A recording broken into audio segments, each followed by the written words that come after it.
Alors, les marchés financiers. La première image qui vient en tête, c'est souvent ça, non? Des traders super stressés, des écrans partout, des chiffres qui clignotent. Bref, quelque chose d'assez intimidant, on est d'accord. Mais en fait, la réalité, c'est que le principe de base est beaucoup plus simple.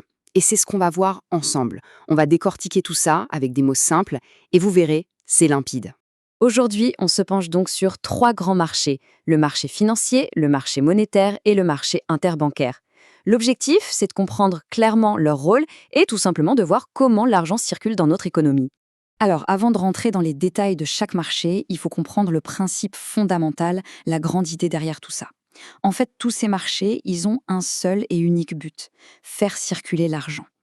Ils déplacent l'argent de ceux qui en ont, qui épargnent, vers ceux qui en ont besoin pour un projet, pour investir. C'est vraiment le cœur du réacteur économique. Allez, on commence avec le premier, c'est sans doute le plus célèbre des trois, le marché financier. Lui, son truc, c'est de financer l'avenir, les grands projets, tout ce qui se voit sur le long terme. Pour faire simple, c'est là qu'une entreprise ou un État va chercher de l'argent pour des projets qui s'étalent sur des années. Et pour ça, on y échange des choses qu'on appelle des titres, les plus connus étant bien sûr les actions et les obligations. Rien de mieux qu'un exemple concret pour bien comprendre. Imaginons un géant comme Airbus. Ils veulent construire une toute nouvelle usine. On parle d'un projet colossal qui coûte une fortune et qui va prendre des années à se rentabiliser. La question, c'est où est-ce qu'ils vont trouver tout cet argent? Eh bien, pour financer son usine, Airbus a, en gros, deux solutions sur le marché financier. La première, c'est d'émettre des actions. Si on achète une action Airbus, on devient propriétaire d'une toute petite partie de l'entreprise. C'est un peu comme devenir un associé. Deuxième option, les obligations. Là, c'est complètement différent. On ne devient pas propriétaire, on prête de l'argent à Airbus. C'est un prêt, tout simplement. Et en échange, l'entreprise s'engage à nous rembourser plus tard avec des intérêts. Donc, ce qu'il faut retenir pour le marché financier, c'est ça. 1. Il finance le long terme. 2. Ses principaux acteurs sont les entreprises et les États. Et 3. Hyper important, il y a toujours un risque. D'ailleurs, de manière générale, les actions sont considérées comme plus risquées que les obligations, ce qui est assez logique. Être propriétaire, c'est plus risqué que d'être un simple prêteur. Ok, on a vu le long terme. Maintenant, on change complètement d'échelle de temps. On passe au marché monétaire qui, lui, s'occupe de la gestion du quotidien, du très court terme. Le marché monétaire, c'est le marché de l'argent, pour tout de suite. On y fait des prêts qui durent de quelques jours à quelques mois, mais la règle d'or, c'est que ça ne dépasse jamais un an. Là aussi, un exemple va tout éclairer. Imaginez une entreprise. On est en fin de mois, elle doit absolument payer ses salariés. Sauf que, un de ses gros clients ne la paierait que dans 2 semaines. Il y a un décalage. L'entreprise a besoin d'argent tout de suite pour juste 2 semaines. C'est précisément pour ce genre de problème de trésorerie que le marché monétaire existe. Et qui trouve-t-on sur ce marché? Eh bien, principalement les banques, les très grosses entreprises, les États et bien sûr les banques centrales qui supervisent tout ça. Un point important à noter, ce n'est pas un marché pour les particuliers, on ne peut pas y aller directement. En bref, si on résume le marché monétaire, c'est le spécialiste du court terme, moins d'un an.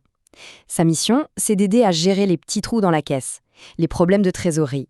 Et comme les prêts sont très courts, le risque est jugé vraiment très faible. On arrive au troisième et dernier marché. C'est le plus technique, le plus méconnu, mais il est absolument vital.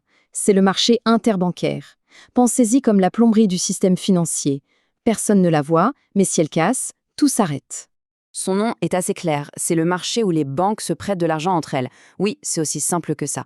Imaginez, à la fin de la journée, une banque A a trop d'argent, qui dort, alors qu'une banque B en manque un peu pour boucler ses comptes.